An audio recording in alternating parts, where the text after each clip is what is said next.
Okay, I am Noah. I use they, them pronouns. I was born and raised in Worcester, Massachusetts. The first time I had a drink, I was 16 years old and I did not like it very much.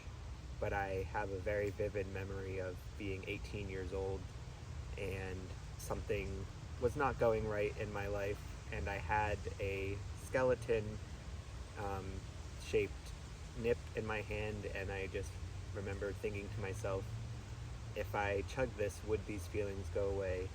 And they did.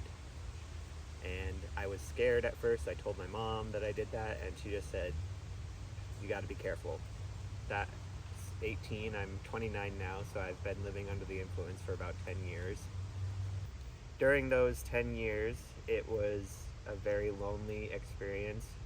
I am bipolar. I was diagnosed in 2016, so when I was 21, and I had just lost my housing, I lost my friends. I did move into another apartment, but I didn't really know the people I was living with, and I had no one really. I was in college, I was drinking during class, going out every night, causing chaos really, because alcohol became my partner, it became my best friend, it became the thing that was there for me when I needed someone and something the most. I think that I am very lucky to be alive, whatever luck is. I Within that time period I have injured myself physically. I've totaled 2 cars and surprisingly never woke up in a hospital or have, I have gotten in trouble with the law, but nothing that is going to impact me moving forward.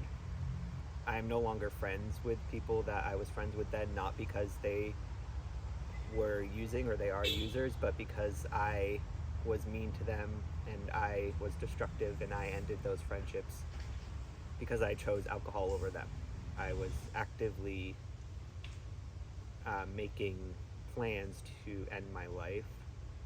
I fell in love and I was with my partner for a little over a year, and when that incident happened, we broke up, and it was the worst heartbreak I'd ever felt. And I know that they say not to do it for other people, but in that moment I was doing it.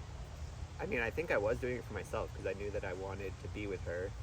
And even my mom had said that she didn't know how much longer she could watch me do this to myself.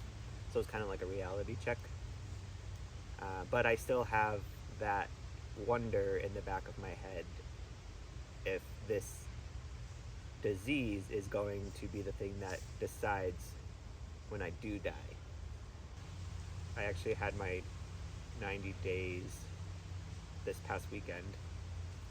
So this is my 4th time trying to stop indefinitely. The longest time that I have of sobriety is 5 months.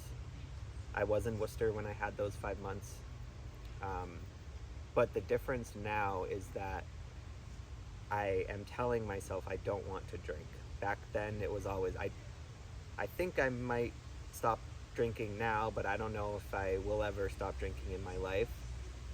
I still don't tell myself I'm never going to drink because I need to be realistic. I say I don't want to drink. Today, I don't want to drink.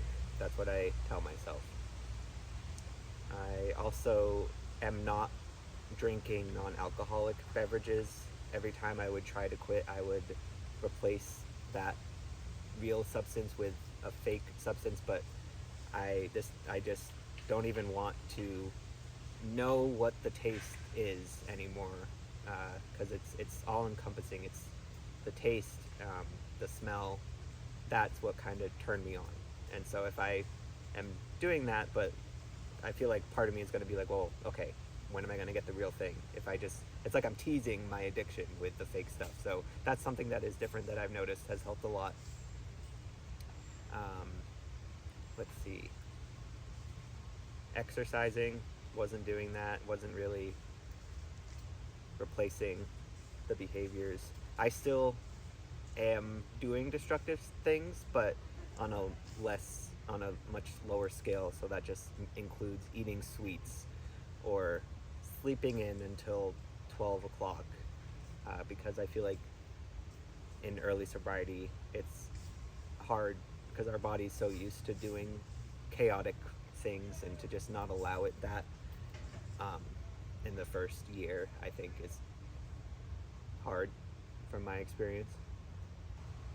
It really all comes down to not being in Worcester, because like there was never anything like the Journey to Recovery Center there.